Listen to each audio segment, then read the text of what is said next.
I'm introing this one, and it's dedicated to Nina, who said I'm her favourite. Oh, you got the message. There I did. I don't think I'm the favourite. You are the best. I'm allowed to introduce it. That's the first introduction I've done. Yeah. And we're doing... And the last. I'm the best. Well, it's not ChatGTP, is it? Righto. It's the week that was with the week ending June the 6th. Thanks, Steve. Oh, how are you, gentlemen? Yes. Yeah, very well. I think I just need a minute after you just roasted us for got using told your off. AI tools. We got Yeah. told off by Dad for using ChatGPT. I must admit, Tom, I was a little bit, not a lot, a little bit impressed with ChatGPT with the well-won stuff. Yeah, well. I did think, oh, this looks a bit impressive. Have you been playing around with it today? No, I'm hopeless at it. I think it's a great idea, but, and, You just don't get it. well, no, I get it, but I don't, I think as an old person, right, in my mind, it's cheating. And it's not, do you know what I mean? Like, it in my mind, it's like, well, you send me some stuff and I can read it and go, yeah, okay, that's pretty good. But it's not you. It's actually just what you've scraped off the internet. So my argument is, in universities where they got this big problem, right, with ChatGPT or whatever it is, right? I love how you Chat try those to pronounce letters, it. right? And my argument would be, as a teacher, I would say to them, righto, here's the subjects, and the only examination is at the end of the semester. All of you have got to come down and sit down and talk to me for half an hour about what the subject is, and I'll be able to tell whether you've actually studied it or not. Well, just try and talk to us for half an hour about anything. Jacob will talk to you about Argo. Yeah. If you want. And Telstra. Yeah. for half an hour. Solwitz. Whatever you want. Oh, Well, God. but isn't that the same as Lord help going, okay, here's 15 bucks, read this throughout the year? and No, tell me about it? because How is that no, the same? absolutely not. You're reading ChatGPT on the No, same topics. True. No, you're not, In because you're 15 not. seconds. In 15 seconds, yeah. You're not retaining the knowledge. I'm winding right? him. I'm winding You him. know, like honestly, Jacob's got a photographic memory. Anyway, garbage. covering the week that was June 2 to 6. Steve, come on. What a week! Stick to it. Jesus. Well, the bromance is ended. But that's on Friday. On Monday, we started with Ukraine bombing Russia. Russia's nuclear fleet. Right, like that was an unbelievable attack. I didn't think it. I mean, I thought it was going to come, but I didn't think it was going to come so quickly. Look, I can tell you, every military force around the world is going WTF, right? Because that is an astounding victory for Ukraine. But now they're going to have to reason with what Putin's response will be. But it's just, because Russia has been hinting, like, oh, we might go nuclear if you push us too much. Well, Ukraine's just gone, yeah, righto. So they've wiped out 30 of their 70 planes, right, that carry strategic missiles and nuclear weapons, right, intercontinental ballistic missiles, right? So it's like an unbelievable victory. Well, I feel like Russia have to retaliate. I just don't know to what extent.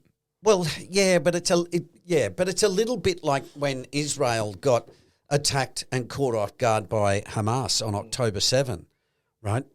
Yes, they'll respond, and that's understandable. But the issue is, guys, how the hell did we not see this coming? Right? That's what you have spies for and all this sort of stuff. And so Putin will be absolutely embarrassed. But the other thing is too, you imagine how many military generals are going, is this guy, is this the guy that should be leading this? It's probably weakened him in the eyes of the other world leaders as well, because he's always been quite feared. Yeah, absolutely. Look, I'm just saying, it's a really serious event, and it's a long way from over because Russia will be, planning their retaliation. The argument is they'll be doing a big summer hit, so Big summer blowout. And then, as you said, Jacob, we ended the week with pedophiles and rapists, and someone's on the Epstein list, and the other guy's going to cancel his jets. What? Donald Trump. So Elon Musk said Donald Trump's on the Epstein files, Yeah, that's why they haven't been released. which he is. Yeah, he's almost certainly. Oh, of All course right, he is. this is not a political podcast. No, Well, it's no. turned It is into now. one. Well, no, but here's the important Didn't part. Trump say he was going to release that list? Steve will Trump? somehow turn it Yeah. into... Yes, they No, Kash Patel, who's now in charge of the FBI, I think he said, I won't release it because there's too many innocent people in it or something. But, everybody knows they're on it. But here's the rub. The argument between Elon and Musk, which... Elon and Musk. Elon and Trump in a, hello, told you. We told you so. We told you so moment there. True. That is the main point. And we can say that because Tess on Instagram said we can say that. There you go. There you go. So we can claim victory. But in all seriousness, Tesla dropped 14% last night. Right? Yeah. So that's where you're a shareholder.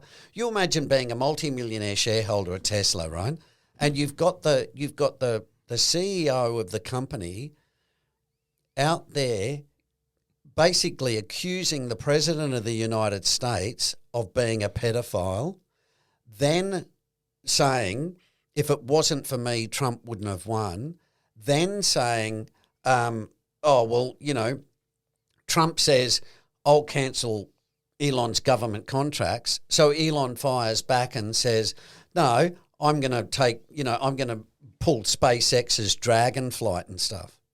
So do you know what I mean? This is people, you imagine people around the world, businessmen and politicians looking at this going, what the hell is going on over there? It sounds like something South Park would have made an episode about. Just far-fetched. Absolutely.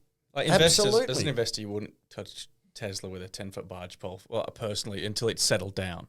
Not advice. Not advice. Not advice. Yeah. But, personally.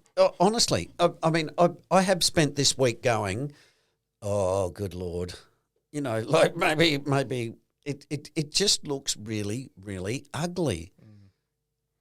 I mean, in all seriousness, you've got the world's richest bloke and the president accusing each other of these things where you're going, now did you see what Trump said? Well, they were Trump said the other week. Yeah. Trump said Musk is an illegal immigrant. So, now they're threatening to deport him. I mean... This sounds like Trump and Biden arguing about who's the better golfer. Like, it's just, Biden wasn't arguing. It was just Trump. Right? But anyway, Lordy. In other news, Fair Works raised the minimum wage by 3.5%. Woohoo! Buy an extra Watch out. Coffee. I think it only impacts about 14%. I think. Minimum wage. Yeah. Yeah. But still in all, it still raises the bar a little bit for those who are on the minimum wage. Yeah. So, that's probably important. Extra $20-$30 a week. Yep. Counted, however, by, remember when they cut rates 0.25% a couple of weeks ago now, maybe 3 weeks ago? Yeah. We said they would, we suspect people will save it and they won't spend it. And it appears to be the case. It appears that people have gone, if we're paying, $700 a week in the mortgage and it falls to $650, don't worry about it. Just keep paying $700. And that's what I think was always going to happen. Because if you've got a big debt, you want to pay it off as quick as possible, don't you? Especially with the uncertainty over the last 5 years. Yeah, absolutely. So, and the Australian economy looks awful. Swinging into page 2. Yeah. Well, quote of the week, Morgan Housel. Bad luck is easy to identify when you fail, but good luck is easy to ignore when you succeed. Yeah, there's plenty of that around. Plenty of that. Luck versus skill. We teach an that. episode about that. Well, there's a lot of people at the moment who think they've got skill in certain markets, but really it's just luck. But it's really hard to explain to people, I've said this before. Who wants to say, oh, yeah, I got lucky? No one wants to do that. You want to boast about how clever you are and, how you bought in the right suburb or you bought NVIDIA, for some reason or other. You make it up, right? You just make it up. Like, oh, yeah, I knew it was going to be, 100 bagger. It's like, yeah, of course you did. Like the I told you so moment. A little about bit. 5 minutes ago. yeah. But it's all about the glory. I'm on the public record, mate, bro. You've been right a lot. I was on the public record. But anyway, right a lot. I'll give you that. Bigger picture. What are we going through here? So we've got a bunch of charts, and we don't have anything on the screen at the minute, but we will do by the time this is launched. I think Dan's going to put them up there for us. We've been concerned about the Aussie economy for a little while, but mainly because there's no spending, right? Yeah, Government's yeah. Not much spending. government spending. Yeah. There's a heap of people who go on about, the government's spending lots of money. But the deficit is like minimal. No, they should And spend more. And that's the point, right? There are lots of people going, they're spending billions on the NDIS. Okay, I get it. But, again, my argument is, okay, so what do we just flick people with a disability? Now, I think it is a little bit rorted by, some of the categories and that sort of stuff. But the overall point is the public sector spending is falling. Corporate profits are falling. They're connected, but that's for another day. Business capex is falling, right? And why is it falling? Well, it's simple, because there's very little demand. This is as a percentage of GDP, right? Yeah. Yeah, and most private borrowing is going towards property, which is not contributing. And repaying the debt. Yeah. Right? So, well, if we're all repaying the debt, well, who's going to hold the economy up? Well, it's got to be the government. If the private sector are going, dude, I got a $2 trillion mortgage, I need to repay it, right? Well, the government can't say, Tom, like we just said, 5 minutes ago, if you cut interest rates, people will go, yeah, that's good, but I'm still going to pay it off at the higher rate to get rid of it quicker. I wonder if there'll be an influx in overseas money into Australia over the next few years. I saw something the other day, I'm derailing a bit, a new iron ore mine found worth like 9 trillion or something. Yeah. Where was that? Was that WA? It's out in WA Yeah, somewhere. WA, that's right. Yeah. So they got me thinking, like maybe there'll be a huge influx of overseas money from the States or Europe or wherever into those mining companies, creating jobs and things like that. Yeah. We've already seen this with Commonwealth Bank with the stock. Because it's available on overseas exchanges now, there's a lot of overseas money influxing into that. Yeah. I think also too, like we mentioned in the newsletter, that there's going to be some subsectors of the mining sector that are going to be really key driver. Rare earths are one. Yeah. Right? I mean, Albo's got 1.2 billion set aside to do rare earth strategies. I can tell you, I've got 20 articles at home saying, well, a couple of issues this week, right? China said, okay, no more rare earths for you guys, right? So the whole global auto industry has gone, Now they're talking about moving to China so they can get the rare earths. Well, you can see what Donald Trump will say. Yeah, no problem. Go ahead, move to China. You're not going to be sending any of those cars over to the United States. Oh, and by the way, there's a few other things that we won't let you do either. So this week has been a real, bit of a turning point. Well, yeah, because it's like I say, it's obvious they are not going back, right? So let's please stop with the let's all be friends. All they're doing is working out where their own pain points are and what they've got to do to get around it. Yeah. Right? And as I say, it's serious. It's really, really serious. So, but Australia will probably be a beneficiary because we've got lots of rare earths, we've got lots of space, what you're going to see is you're going to see government steamroll a lot of people. Number one will the greenies and things it like will that. be the environmental movement. That mine shouldn't go there. Yeah, right. Thanks. Shut up. Yeah. Get lost. We need these rare earths because we need to build military weapons. Yeah, we're way behind. Absolutely. We need to figure out how to process this stuff. Absolutely. Or who can do it for us in the meantime if China Absolutely. are hostile. Well, whether it's morally right or wrong, what we're saying is it's going to happen. Yeah, absolutely. Well, you can't fight a war without weapons, right? You can't have an industrial revolution without robots or AI or semiconductors, right? The US has written reports on this. I haven't got through it all, but there's reports out saying, listen, guys, we've been talking to you about this for a decade and you ain't been listening. And Europe's been doing the same thing, right? Because they were sending it all to China, right? Because it was cheap and dirty. Hey, win-win. Yeah. Great idea. Let the Chinese pollute their rivers. Who cares? We're getting the cheap iPhones. That's over. right? That's really over. No one's really talking about what is it, net zero or whatever it's called. Yeah, net zero. 2050. Yeah, 2050. That's gone totally off the Yeah, boil well, now. Pipe dream, that one. Yeah. So how does this affect investing and Well, decisions? because I think as I say, there's a couple of things. One is you're going to get a CapEx explosion, right?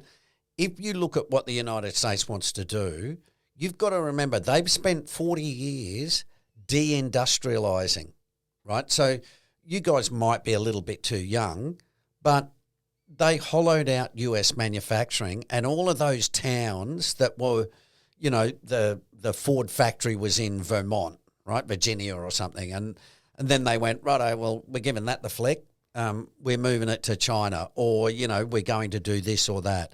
And so there's a lot of old industrial sites that are just laying dormant.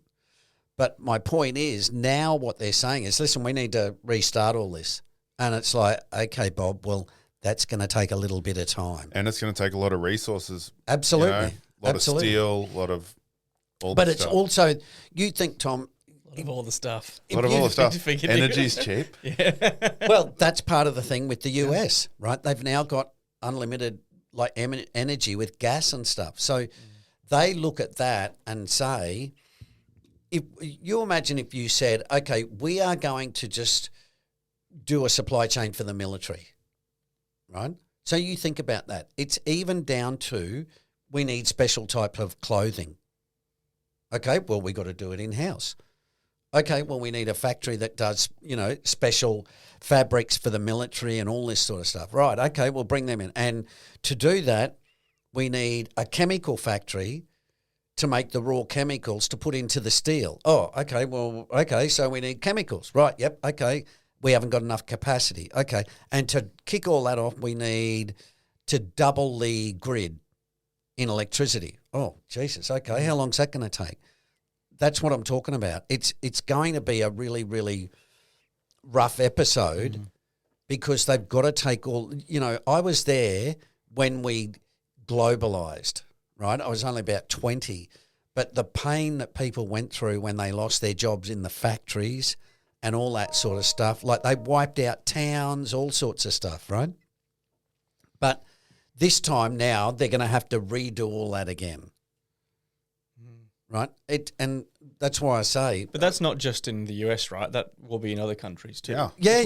We've hollowed out. 100%. Yes. But this is where it gets perverse, Jacob, because what you're doing is saying China can build about 90 million cars. The global demand is about 50. Right? But they've got capacity. This is exactly what Japan did, right? It's mercantilism. Right, the Japanese and the Germans, right, said, we'll just build as much capacity and that'll wipe out the opposition, right? And that's what China's done with EVs. All the money that they were sending into the property sector has now stopped and they've sent it into the manufacturing sector. So EVs have absolutely exploded because they become really cheap, right? They dump all the steel because companies in America go, guys, I can buy it in China for $10 a kilo and you want to sell it to me for 75. It's like, guys, I'm going to go to China every day of the week. Yeah. Right? And that's where it's become a problem because individually it makes sense to get it from China. But at a community level or a country level, it's damaging because it hollows out the industries. Yeah.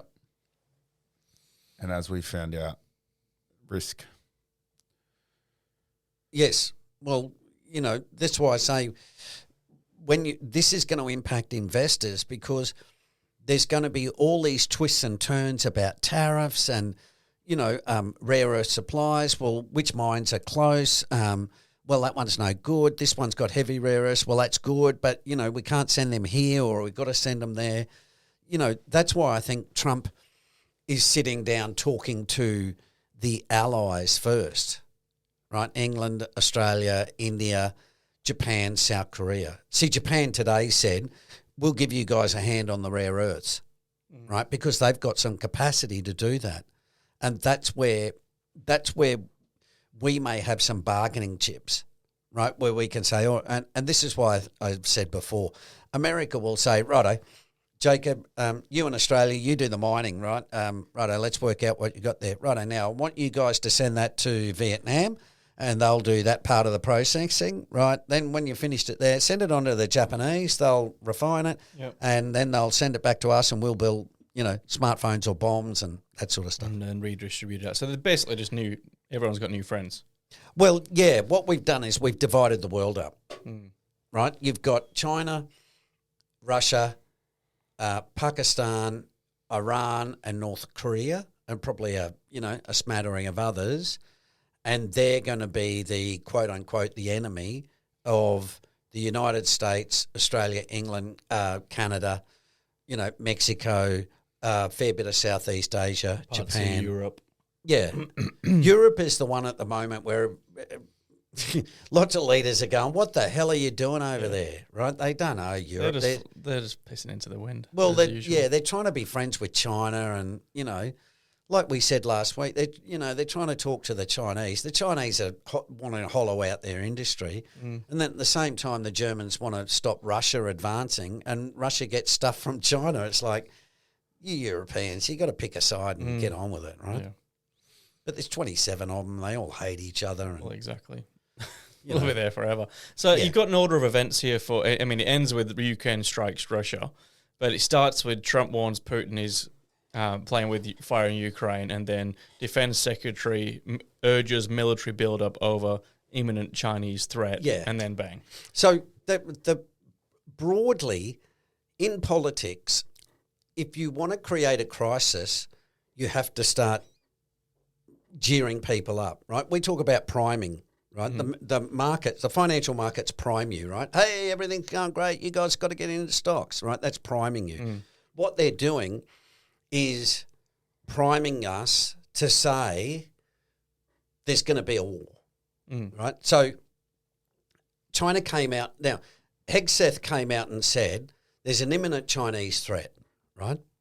Remember last week, Albo said, well, listen, we'll determine our defence policy, because Hegseth said to Australia, you guys are spending 2% of GDP. It should be 3.5 on military, right? Albo says, dude, we'll look after ourselves down here, right? What happens on Monday? On Monday, we come out and say to China, guys, why the big military build-up, right? Now, they come back and say, there's all these threats or whatever, right? But what does that mean? That gives us, we're going to have to military up here. We need to do it now. Right? We're going to have to spend 3.5% of GDP because China's doing a military build-up, right? Bingo. There you go. You've got your 3.5%, right? The Germans are going to 5%, right? The POMs are gone, the UK, they're going to 3.5%, right? So suddenly Trump is getting what he wants, which is more military spending. So because he's reduced. Well, he's trying. No, they're still supplying NATO, right? But the argument is, the American argument is, NATO is a little bit obsolete for America, not for Europe. But the Americans are saying, listen, we need to deal with China. Russia's not a threat anymore. So listen, you guys, we got this thing NATO. We're spending heaps of dosh over there, so you guys do that because we need to focus on China. Yeah. Okay. Right? So, but what I'm doing here is Trump said to Putin, you're playing with fire. Then a couple of days later, you get the Ukraine attack on Russia, right? Now, the argument is, the discussion is, did America sanction the Ukrainians, right? So did Zelensky ring Trump and say, listen, dude, we're going to be bombing the Russian strategic area. It's going to be a shit show, right? Trump went, okay, all right, go ahead. We're with you. Or did Zelensky not tell Trump anything? Just got AWOL. And therefore Trump can say, I didn't know about it. But then that makes Trump look bad. He probably said he didn't know about it anyway. Yeah, chances are he knew about it. But. Well, no, because see, then people would go, well, you're the president. Why didn't you know about it? Do you know what I mean? So Trump would like to say, yeah, I know, I know and see all. But he's trying to deal with Putin And then at the same time, Putin would be saying, did you know this was going to happen? Like, there's all these bloody back games going on. But all I'm saying is all of this is ramping up military spending, Yeah. right? You would be an idiot as a politician to go forward and say, listen, I think we're just spending too much on We're military. just going to reduce this one. Right, On the brink. yeah, it's just, it's not going to happen. Yeah, well, I mean, that's good. It's good for defence stocks. Well, it's good for defence industries. South Australia, shipbuilding, I think, is in WA. The uranium industry's going gangbusters. We've got lots of uranium, right? I think we've got the third biggest stockpile in the world, right? So there's all of these things, right? And it's not a flash in the pan either, right? It's like a 5-10 year. Oh, mate, just we're talking a decade or two. This is why I say to you, when we globalised, it took 20 years to get everything in place till China fell in 2000, right? Well, we're not going to be waking up and having a different world it's not going to be the new world in the new normal in 5 years. No.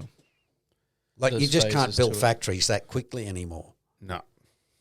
Right. And that's why I say it's important for investors, because you haven't had to deal with this stuff before, right? It was just, pick quality companies. Well, no, it depends what they're doing now, right? Because if we've got limited capital, we're going to support, rare earths rather than, iron ore or something like that, right?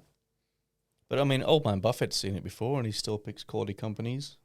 Yeah, but he's held them for a long time. But don't forget, he just sold a lot of Apple recently. Yeah, true. Right, and one of the arguments is that Apple's going to be in a world of pain, right? Oh. It's mainly located in China. Not just Apple, right? Like, it's just a perfect storm that makes, like, if there was ever a time I didn't want to invest in tech, it's specifically now. Like, if I zoom out, like, I was just then got distracted, going back over TradingView, you look at Tesla, over 20% down for the week, like we mentioned earlier. Last week we spoke about NVIDIA in the last couple of months. It's up a lot. It went from $86 on April 7, well up to $141 in such a short amount of time. Little jump. Yeah, I think we spoke about it last week, multi-trillion-dollar valuations. Yep. We're seeing those big swings in volatility now. And we also mentioned last week, right, margin debt down 90 billion in the last 3 months. Yeah, falling. So you kind of look at it, you go, margin debt's falling. These companies Overvaluation. are crazy. Buffett's selling out of Apple, 20% swings in a week. We've already been talking about volatility all year, like in all markets, realistically. I think if you have a look at that lessons from history, there's a nice little chart there. Technology wins, investors lose. Yeah. Sorry, I'm just answering that's my daughter who's writing to me. 1826 to 1920 British Railway Index. So that what this is saying is railway was the technology. Is that what you're saying? Yeah. Well, and it was. Yeah. Right? Game changer. Man, they got this new thing that hauls, hundreds of pieces of boxes and stuff. Wow, we can supply whole towns that are at the back of Booga Booga. Don't have to take the camel anymore. So it went from 100 to 400 throughout 1820 to 1840, and then obviously bubble popped. People realised that they could use other means of transport or wherever else trucks came around. Slowly caught up to fair value, i.e. stock fell from the insane highs. Yeah. But it's still a good company. Just a lot of people paid too much. That's why I'm saying if you have a look, we've got a chart, a little snippet there from Charlie Bellillo, right? The PE ratio, Tesla, 185. Please bear in mind the average is 15, right, for mature companies, right? So Tesla, 185, Netflix, 57, NVIDIA, 44, Microsoft, 36, Amazon, 33, Apple, 31, the S&P's at 27, Meta's at 26, and the only one that looks remotely reasonable is Google on 19. But the crazy thing is, after looking at Tesla, the others look cheap. Yeah. Well, I mean, but Google's been maybe not as high as Tesla, but it's been up there. And I think a lot of people have forgotten about it as an investment, or Alphabet. because of ChatGPT and all sorts of new AI innovations. Yeah. Nvidia's kind of taken over as well. Google's had a rough time in the courts too, Have with they? the search engine and stuff. Am I right there? I think I am. Yeah. And Apple's had a rough time in the courts with the App Store. Yeah. Okay. And they're the things you got to look at because they just give you a little bit of a hint that things might be changing for tech that's been dominant for like 20 years, right? And, look at Donald Trump, right? He's having a blue with the tech dude, Elon Musk, right? Peter Thiel is in there, right? The guy from Planeteer and stuff. So I just think it's I might be wrong, but man, it just feels like it's been a hell of a week. Yeah. Well, I mean, there's a time. We're on the topic of tech. There's a time to buy it, and it's not when there's 20% swings. To your point, Tom, it feels like a frothy kind of top of the market sign as well. Yeah, even I think I was reading before. Like this is Friday night, right? Well, I was just reading before that. We said, Tesla fell 14%, and apparently it's bounced back. I haven't had a look at it, to be quite honest. But, I think it's up 5. Yeah, but, one of the things you see at the top is just consistent bounce backs. Mm-hmm. But then it gets to a point where something happens and it just doesn't bounce back, right? Like whipsaws on the way down. Yeah. So it feels like you're having a good time, but it's actually heading in the opposite direction. Yeah. Long term. Yeah. What's the lesson of the week this week? We've got a lot more on Putin, Russia subsidizing mortgages. Less about Putin, I think, right? But just talking about, you've posted articles there, Steve. 2019, Putin offers mortgage benefits and tax incentives to support large families in Russia, basically giving them discounted mortgages to incentivize home ownership. Yep. Then 5 years later, Vladimir Putin created a housing bubble. Prices have risen, almost 200% in Russia's biggest cities over the last 3 years. Mm-hmm. He's ending subsidized mortgages because he even started to worry that, prices were inflating too much. Sounds familiar. Sounds awfully familiar. Well, here's why I've been saying in that time. Well, okay, what's one thing for Australia, right? The argument is immigration. Yes. Right? Yeah. Right, so we're getting a flood of immigrants and that's putting house prices up. Okay. During this time, Putin offered them in 2019, right? The Russian population went from 146 million to 144. So in other words, they lost. Went down during the time of incentives. Right? Now, Russia ends subsidised mortgages, right? Hello, Australia. Leaving a housing bubble and inequality behind. This is what we've been talking about. It was due to the incentivized lending rather than more people. Exactly, because if the argument was, Steve, there's more people, it's like, okay, well, this place is losing people, i.e., well, that would mean you need probably less houses. Why would you invest? I'll tell you why you invest, because you get a subsidised investment. Mm. And the people with the cash invest, like what we've got It's here. exactly right.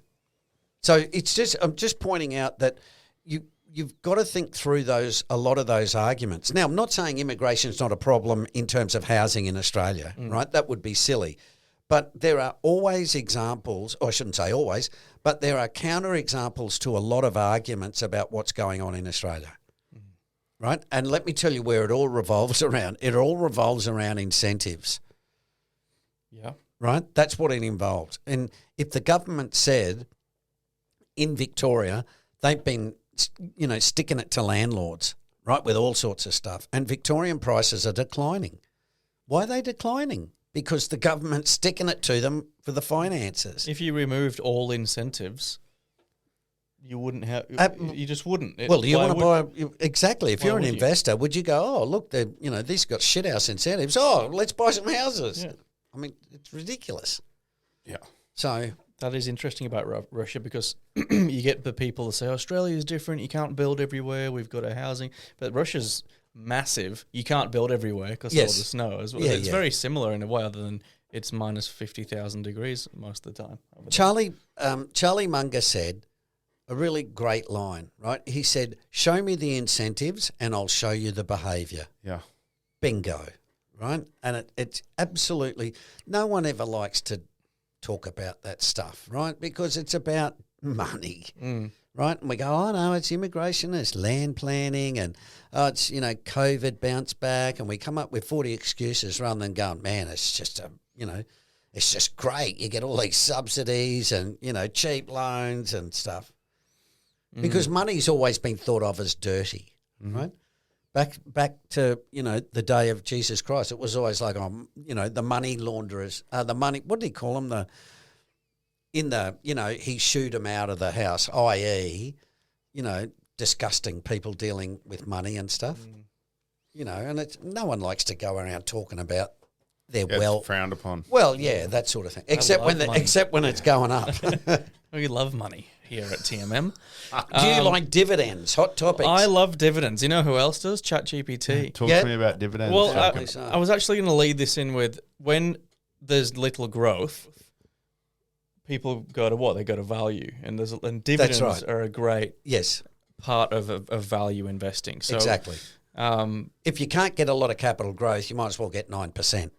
Yeah, a divvy. Exactly. So, and there's really slow moving sectors like energy, like we've spoken about a bunch of times, but you did earlier, Tom, where dividends are great. They're great in those unbelievable. Sectors.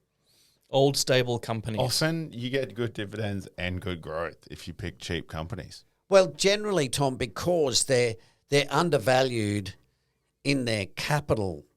Yeah. Growth, so the dividends per share is attractive. Yeah, the dividend's attractive, and the dividend's attractive because in relation to the price that you pay for the dividend, correct, it's low. Yeah. Right? So a lot of value investors, well, I shouldn't say a lot, there is a brand of value investing that buys cheap, then when the company hits what they think is fair value, they sell. So in other words, they don't wait for it to get overvalued. Right, they just go, oh, it's worth 15 cents. I bought it for 10. It goes to 15. They go, right, that's it, sell. Yeah. And then they go and find another, 10-cent stock that's worth 15. Yeah. Oh, well, you can go down the stock route, or you can go down the ETF route and find absolutely slow-moving sectors that pay really well as well. So I think we've been in a 20, 25 and 30-year market where it's been growth, and I just think it's worth talking about some more value. Yeah, well, we're moving out of growth. One of our arguments from the new normal is the growth period's over, right? Because and remember, if we've got excess capacity, well, how are you going to grow? Well, you're not, right? Because if you can make 90 million cars and there's a market for 50, well, you're not going to grow, are you? So this is where value comes back into its own. Yeah. Right? Because you look at NVIDIA at, 35 times sales and go, okay, it's going to grow, but not that much. I'll go and buy, an energy stock that's yielding 8. Yeah, and you can sit on it, go get on with your day job and, absolutely. And get a decent dividend. And that kind of leads into ETFs versus shares. We get this a lot on socials where people are kind of asking, well, should I stock pick, which is what everyone gets into this game going, I'm going to pick these stocks and I'm going to become a zillionaire. Yep. And most people end up with a portfolio just full of ETFs and they rebalance it because they realize crappy stocks. Yeah. Well, they realize that picking stocks is really damn hard. And the odds of making a career out of it and winning long term is so low. It's unbelievable. If you said as a financial advisor, if the government said, okay, you have to mandate your own returns over the last, 5 or 10 years or whatever, and you had to show people a fact sheet which said, here's the chances of you picking a successful stock portfolio over 40 years, right? Not, I picked a couple of winners, but over 40 years. The studies have been done by a guy called Bessenbinder, right? And the chances of picking them are next to zero, right? But interestingly, there is one sector that outperforms over a long-term basis. What's that? Energy. It's a constant, right? It's a constant. But again, it's, you know, the point is going, do I really think I'm going to pick 300 stocks over the next 30 years and they're going to be successful? Right? The odds are awful. Something to think about. Yeah, I mean, why would you? You can put 100 companies in an ETF. 5 of them could go bust and 95 could just do all right. Yeah, I think it always comes down to people want the really big returns, and not too many people realise that you can get that with ETFs. Yeah, that's a really important point, Tom, because most people think, oh, I've got to pick stocks to get, you know, they get seduced by Apple and NVIDIA and all that stuff. But it's like, dude, it's a 1 in 1,000 chance. I mean, you know, please. You can, and if you buy, you know, we'll look at our portfolios with ETFs. If you buy them cheap, can I do another I told you so? Go on. I'll give you one more. Am I allowed? Yeah, all right. yeah. Poland, we talked about Poland at the start of the year. Yeah. It's up about 30%. All right, not advice. That's it, not Definitely advice. not. Just showing off. My advice is we close this down so I can go and have a glass If any of red listener wine. owns a T-shirt making factory or something, can you make an I told you so shirt? Steve told me. Steve told me so, yeah. Anyway, until next week, Make Steve do it gentlemen. again. Thank you. Thank you. Cheers. Cheers, folks. As always, remember, we don't provide financial advice.